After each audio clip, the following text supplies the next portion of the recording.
is another concern video po. Ang sabi niya is, bakit dead na dead ang partner ko, Miss Che? Pag nasa top ako, every time na we make love. But for me, yun ang pinaka nakakapagod na posisyon po kasi. Babae po ako. Hindi naman po lahat ng lalaki ay dead na dead sa ganitong posisyon. Tulad ng palagi kong sinasabi, iba-iba po tayo ng preferences, ng angle, ng position, kung paano tayo mapipleasure ng gusto. Pero may mga kalalakihan po talaga tulad netong partner mo na nag-e-enjoy or ito yung pinakagusto niyang position na ginagawa ninyo every time na nagtatali kayo.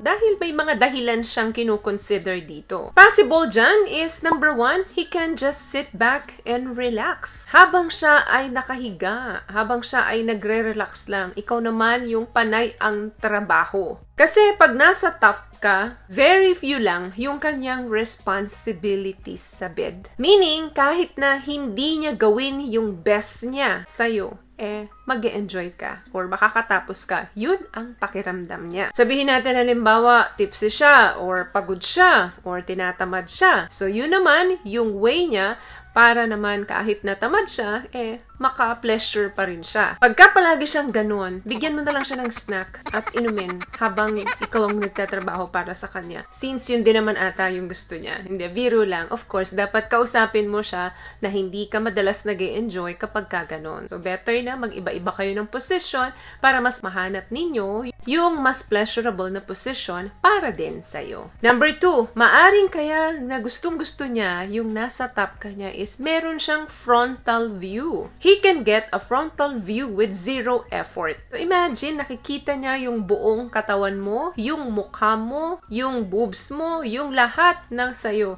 na nasa harapan niya nang wala siyang ginagawang effort. Makikita rin naman niya yung katawan mo. Kapag nakahiga ka, and si husband mo o si boyfriend mo yung nasa top, yun nga lang, may ginagawa siyang effort. Hindi katulad kapag ikaw yung nasa top, nakarelax lang siya habang pinapanood ka niya. Nasa yun na naman ang effort. Number 2, posible din na mas madali sa kanya na i-grab niya yung balakang mo, yung puwet mo, kung saan niya gusto papunta. Pa-backward, sa front niya, sa left side, sa right side. So, hahawakan niya lang yung hips mo, then siya na yung bahalang igalaw-galaw. Less effort na naman sa kanya. Lalo na kung gustong-gusto niya yung butt mo. Pwede ka niyang ipatalikod sa kanya, nakaharap ka banda doon sa may paanan niya, pwede rin namang nakaharap ka sa kanya. As long na ang favorite part niya, which is your butt, ay nakikita niya, masayang-masaya na siya. What I love about this product, itong No More Dark Secret ng K-Skin, bukod sa may advanced whitening na siya, na kung saan pwede niyang matulungan na pumuti yung mga singit-singit mo, moisturizing, meron siyang anti-irritation, antibacterial, maintain healthy pH level. Hindi lang pambabae, meron din po tayong panglalaki.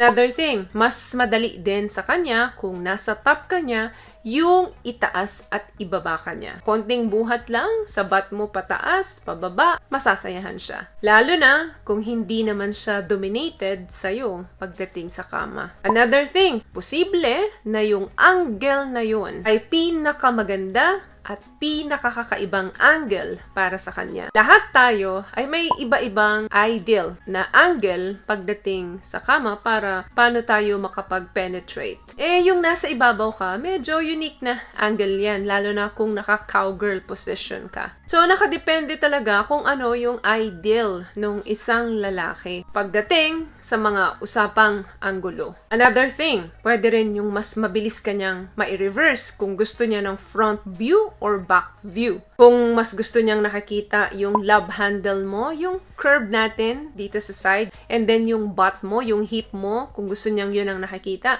mabilis kanyang ma-reverse. Mapapatalikod ka sa kanya. At kung gusto naman niya ng frontal, mas makikita niya yung mukha mo, kung gaano ka na nasasarapan, yung breast mo, nakikita niya, yung shape ng katawan mo, pwede rin magbigay ng ibang arousing na feeling sa kanya yon. Kaya nakadepende talaga yan kung ano yung angle na gusto nung isang ng lalaki na taon lang na yung partner mo ngayon, yung angle na nasa ibabaw ka, yung gustong-gusto niya. Last one, you can just grind on him. Baka naman yun ang dahilan kung bakit gusto niya na nasa ibabaw ka. Mabilis kang makagiling. Nakikita niya na gumigiling ka doon sa ibabaw niya. Turn on na turn on ang mga lalaki dyan. So, totoo lang, marami rin po na mga babae ang gusto ng ganitong posisyon, yung nasa ibabaw sila. Kasi bukod sila yung pinaka-driver nung sasakyan na minamaneho nila, kung gusto nila ng mabilis na speed, mabagal na speed, pakaliwa, pakanan, kaya nilang gawin yon nang nakokontrol nila kapag nasa ibabaw ang babae. So, kung gusto niya yung ganitong posisyon, plus gusto rin ng kapartner niyang lalaki, and of the best, naku, talagang masasatisfy ninyo ang isa't isa. Napaka-importante po as a couple na pareho yung inyong sex drive, sex compatibility ninyo. Kaya dapat sa umpisa pa lang ng relasyon, early stage ng marriage, kung open na kayo sa mga ganitong gawain, pag-usapan na agad ninyo yung mga gusto ninyo, kung paano kayo napi-pleasure, kung ano yung mga favorite part ng katawan ninyo na gusto ninyong kinakares. Paalam na kaagad ninyo yan sa mga partner ninyo para hindi na sila mahirapan at ganun din kayo. May guide ninyo yung mga partner ninyo kung ano yung gagawin doon sa katawan ninyo. Para alam nila kung saan sila magpo-focus, alam nila kung ano yung mga gagawin nila at hindi nila gagawin pagdating sa pagtatalik. So, yun lamang guys ang video natin for today. I hope nakatulong po ang mga pinag-usapan natin dito ngayon. At kung nagustuhan niyo po ang ating video, please give it a thumbs up, comment down below, and also share this video na rin po sa mga kaibigan na sa tingin yung matutulungan ng video natin. Once again, palagi po kayong mag-iingat at palagi po kayong manalangin. Thank you guys for watching and see you in our next one. Always love yourself and be a blessing. Bye!